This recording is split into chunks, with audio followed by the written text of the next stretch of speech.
రైతులను నమ్మించే ప్రయత్నం ఏమైనా చేస్తారా, లేదంటే బెదిరించో ఇంకోటి చేసో భూములు అయితే తీసేసుకుంటారా? ఇప్పుడు మన పక్కన వాళ్ళందరూ ఎత్తే నేను ఒక్కడినే ఏందయ్యా అంటారు. పల్లెటూళ్ళలో మొహమాటమే ఎక్కువ ఉంటది. అరే వాళ్ళకి గిట్టుబాటు ధర లేకపోతేనే పాపం నోరెప్పలేని అమాయకులండి వాళ్ళు. అడిగి మద్దతు ధర ఇస్తున్నాం అంటారు, ఆ కొనేవాడు ఉండడు, ఆ చివరికి బ్రోకరే కొంటాడు. బ్రోకర్ దగ్గర గవర్నమెంట్ కొని మేము ఎంత కొన్నామని చెప్తుంది లెక్క. ఇప్పటికీ తెలియదు. ఇప్పుడు విత్తనాలది ఏమి ఇబ్బంది పడ్డారు, ఎరువులది ఏమి ఇబ్బంది పడ్డారు, పడలేదా ఇబ్బంది? ఏమైంది? ఏం చేస్తారు? ముందు వాళ్ళ కష్టాలే చూసుకుంటారా, ప్రభుత్వాల మీద ఉద్యమాలు చేస్తారా? వాళ్ళు 10 మందితో ఉన్నప్పుడు నలుగురితో నారాయణ అనుకుని బతికాడు. అదే నారాయణ గారి గొప్పతనం అక్కడ.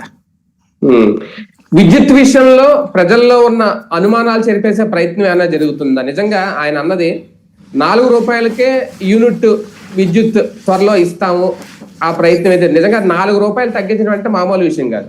ఆయన అనలేదు, మీరు మళ్ళీ మోసపోతున్నారు. ఆంధ్రజ్యోతి అంది అంతేనా?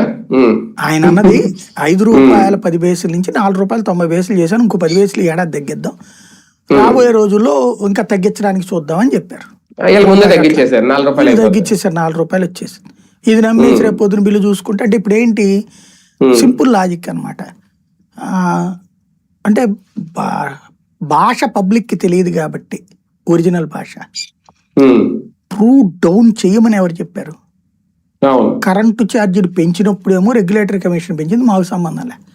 తగ్గించినప్పుడు మేమే తగ్గించాం. ఇప్పుడు మొన్న పెంచింది ఎవరు? నువ్వు కదా. అప్పుడేమన్నారు? ఎలక్ట్రిసిటీ రెగ్యులేటరీ కమిషన్ ఆదేశాల మేరకు పెంచారు, అది జగన్ చేసిన తప్పుల వల్ల పెంచారు. తగ్గిస్తేనో నా వల్ల తగ్గింది.